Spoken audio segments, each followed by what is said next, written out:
Morning, ladies and gentlemen. Thank you, Matt, and thank you to the organisers for inviting me to open this morning's National Digital Forum.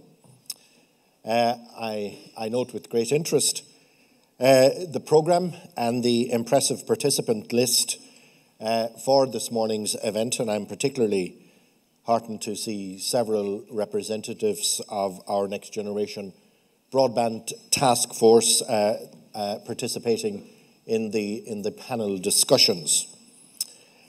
And given their importance to economic activity in Ireland, I'm also pleased to see companies such as Intel playing a prominent role here today. As highlighted in a recent interview that I conducted with Silicon Republic, 2012 is shaping up to be a very significant year from a digital perspective. And I would like briefly to recap on some of these. October next will see the analogue switch-off, which will allow the release of important spectrum in the 800 megahertz and 1800 megahertz range. This will facilitate the ubiquitous availability of 3G and also the deployment of 4G services in rural areas at a lower cost than is currently feasible.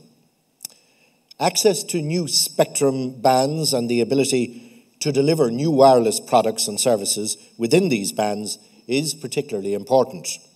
It will help Ireland to meet the EU's Digital Agenda for Europe targets, whereby all citizens have access to much higher internet speeds of above 30 megabits by 2020.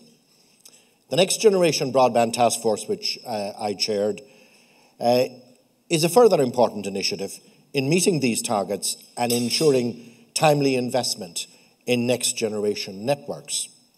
This group's work is now being written up, and the final report will be submitted to government within the next 2 or 3 weeks. I hope to get some feedback from wider stakeholders before drawing up the National Broadband Plan for Ireland a little later this year.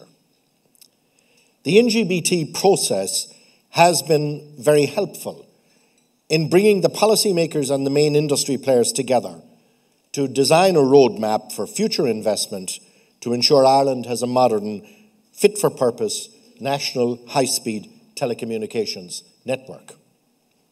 I was very happy to recently announce significant expenditure to install high-speed connectivity to all second-level schools in the country between now and September 2014. We need to move on from the traditional ways of teaching and learning. These methods have served us very well, but events and technology now mean that we need to be more innovative and imaginative in how we educate and in what we teach. The challenge for education today is that many of the jobs our children will do when they grow up have not yet been invented. But what we know, however, is that the vast majority of these jobs will require digital skills. These are both technical and creative. It is very important that the basis of these skills is supported by our education system.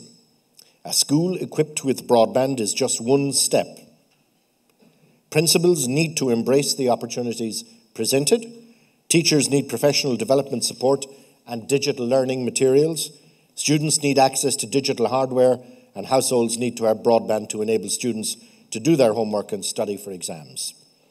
We all have a role to play in ensuring the opportunity that industrial strength broadband in our schools presents for the future. The government will shortly publish a new e-government strategy, which will place the citizen or user at the very centre of e-government policy and will introduce new approaches aimed at transforming how citizens and business engage with the state. This strategy will see interaction between the public service and users, moving from the traditional offline channels to digital interaction. While my department has focused heavily on boosting broadband access in recent years, we need to turn our attention also to adoption. We have commenced work on drafting a new national digital strategy, which I hope to see completed by year-end. The objective here is to put in place a blueprint for digital adoption in Ireland that by driving the internet everywhere, will support new and existing business and help unlock the enormous creative potential that exists here.